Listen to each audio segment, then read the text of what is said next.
ঘটনা যোৱা ২৭ এপ্ৰিলৰ ওৰাঙৰ নিকটৱৰ্তী ধনশ্ৰী ঘাটৰ ডিমাপুৰৰ অভিযোগ মতে একেলগে নিৰুদ্দিষ্ট হৈছিল এগৰাকী মুকবধিৰ যুৱতীৰ লগতে আন দুগৰাকী নাবালিকা। কৰ্মসংস্থাপনৰ প্ৰলোভনেৰে লৈ যোৱা হৈছিল যুৱতীকেইগৰাকীক। পৰিয়ালৰ অভিযোগৰ পিছতেই মাত্ৰ ৩ ঘণ্টাৰ ভিতৰতে ওৰাং আৰক্ষীয়ে তেজপুৰ গৰৈমাৰীৰ পৰা উদ্ধাৰ কৰে তিনিওকে।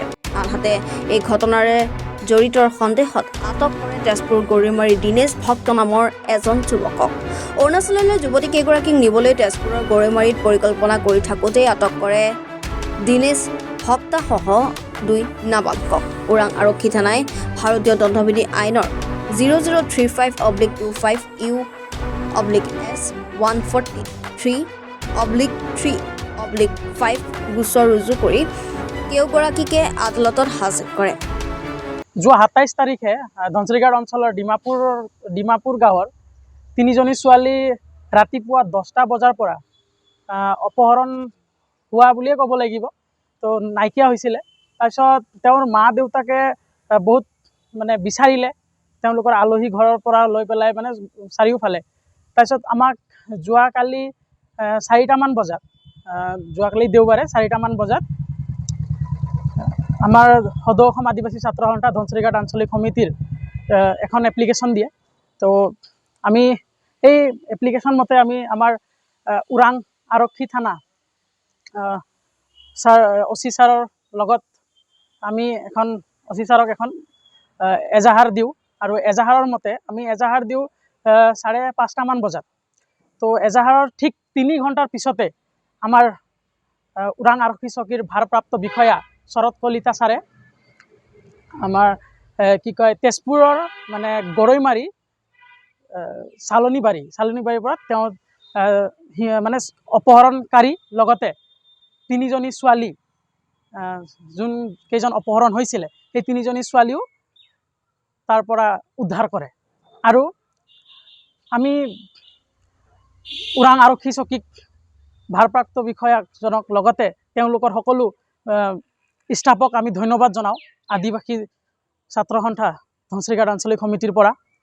আৰু আমি আমাৰ আদিবাসী জনসাধাৰণক আমি ক'ব বিচাৰোঁ যে কিছুমান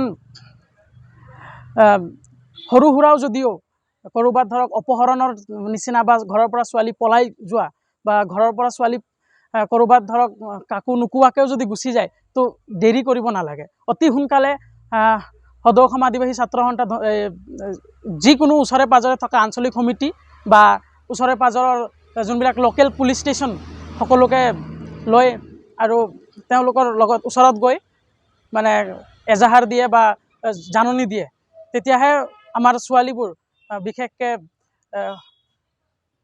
উদ্ধাৰ কৰিব পৰা যাব। ৩জন আছিলে।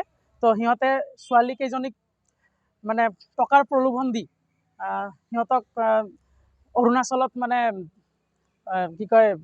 বেচিবৰ কাৰণে চাগে নে মুঠতে তাতে কাম কৰোৱাৰ প্ৰলোভনে হওক বা টকা পইচা প্ৰলোভন দি তাতে পঠোৱাৰ এটা প্ৰচেষ্টা চলাইছিলে। হয় হয় হয়। ছোৱালী নিয়া নাই? অৰুণাচলত লৈ গৈছিলা বুলি কৈছে তেওঁলোকে। নাই নিয়া। তোমাৰ ঘৰত ৰাখিছিলা অৰুণাচলত নিবৰ কাৰণে? তাৰ ভণ্টিটোৱে অৰুণাচলত আছে, চেপাত আছে। তাতে আৰু আছে নেকি ছোৱালী? নাই। কেইজন আছে এতিয়া তাতে? এজনেই আছে। এজনেই আছে? ঘৰত আহে, গৈ থাকে। তুমি ঘৰত গৈছিলা তাতে অৰুণাচল? মই ব্লগৰ কাম কৰি আছিলোঁ। মাজে মাজে গৈ থাকা অৰুণাচল? নাই, এতিয়া যোৱাই নাই। আগতে কেতিয়া গৈছিলা? এইটো ওচৰত গৈছিলোঁ। ছোৱালী লৈ গৈছিলা আগতে? নহয়,